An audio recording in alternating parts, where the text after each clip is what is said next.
পথালিপাহাৰ দুৰ্গাচিৰা মিলত কদৰ্যময় পৰিৱেশত প্ৰস্তুত কৰা চিৰামুড়িক লৈ সম্প্ৰচাৰ হোৱা বাতৰিৰ প্ৰভাৱ। জিলা খাদ্য উপ পৰিদৰ্শকে সাময়িকভাৱে বন্ধ কৰিলে দুৰ্গাচিৰা মিলটো।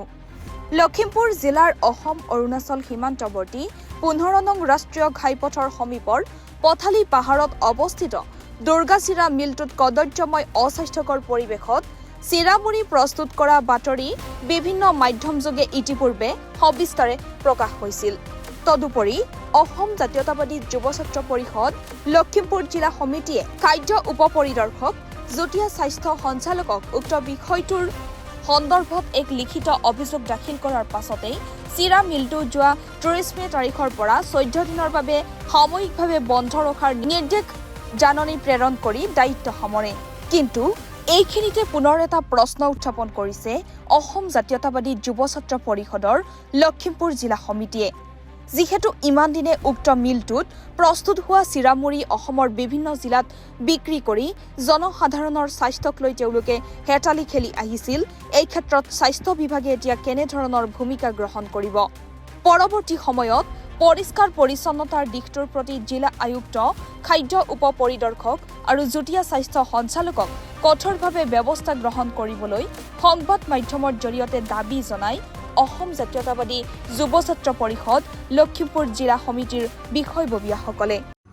লখিমপুৰ জিলাৰ পথালি পাহাৰস্থিত যিটো দুৰ্গা চিৰা মিল, এই চিৰা মিলত ইতিমধ্যে সবিস্তাৰে বাতৰি প্ৰকাশ হৈছে আৰু আমি অসম জাতীয়তাবাদী যুৱ ছাত্ৰ পৰিষদেও এই মিলটোৰ ক্ষেত্ৰত বিভিন্ন সময়ত বিভিন্ন অভিযোগ আমি প্ৰদান কৰি আহিছিলোঁ। ইয়াৰ মূলতঃ এটা কথাই স্পষ্ট যে আমি দেখিছোঁ বিভিন্ন ইলেক্ট্ৰনিক মিডিয়াৰ যোগেদিয়ে হওক বা বাতৰি পৰিৱেশন কৰাৰ যোগেদিয়ে হওক, আমি আগতেও কৈছোঁ আৰু এতিয়াও দেখিছোঁ যে তেওঁলোকে পৰিষ্কাৰ পৰিচ্ছন্নতাৰ দিশটো তেওঁলোকে ওলাই কৰিছে। পৰিষ্কাৰ পৰিচ্ছন্নতাৰ ক্ষেত্ৰত তেওঁলোকে কোনো ধৰণৰ সাৱধানতা বা কোনো ধৰণৰ তেওঁলোকে সাৱধানতা অৱলম্বন কৰা নাই আৰু তেওঁলোকে কদৰ্যময় এক বৃহৎ কদৰ্যময় পৰিৱেশত তেওঁলোকে এই চিৰা আৰু মুড়ি এই সামগ্ৰীসমূহ উৎপাদন কৰিছে আৰু উৎপাদন কৰি পৰিষ্কাৰ পৰিচ্ছন্নতা অবিহনে ৰাইজক খুৱাইছে।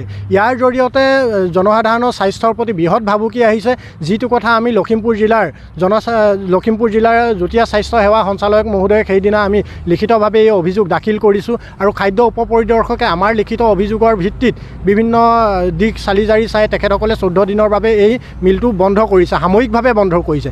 ঔদ্যোগিক প্ৰশিক্ষণ প্ৰতিষ্ঠানৰ ভূমিত আবণ্টন দিয়া শ্ৰী দুৰ্গা চিৰা মিলৰ যি কদৰ্যময় পৰিৱেশত চিৰামুড়ি উৎপাদনৰ যি বিষয়ে যোৱা 27 মে তাৰিখে আমি অসম জাতীয়তাবাদী যুৱ ছাত্ৰ পৰিষদৰ লখিমপুৰ জিলা সমিতিয়ে যুটীয়া স্বাস্থ্য সেৱা সঞ্চালকক আমি উদঙাই দেখাইছিলোঁ আৰু তাৰ পৰিপ্ৰেক্ষিতত তেখেতে যুটীয়া স্বাস্থ্য সেৱা সঞ্চালকে এক নিৰ্দেশ জাৰি কৰিছিলে ফুড ছেফটি অফিচাৰক যে তাৎক্ষণিকভাৱে এই মিলটো পৰিদৰ্শন কৰি যাৱতীয় ব্যৱস্থা গ্ৰহণ কৰিব লাগে আৰু এই সন্দৰ্ভত যোৱা 25 মে তাৰিখে প্ৰতিদিন কাকতত সবিস্তাৰে বাতৰি প্ৰকাশ হৈছিলে।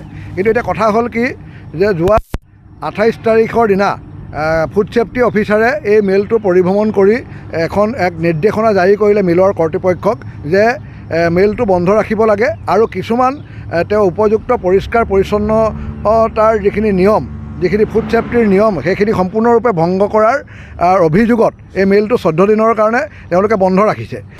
নিউজ ডেস্ক ৰিপৰ্ট, দি নৰ্থ ইষ্ট।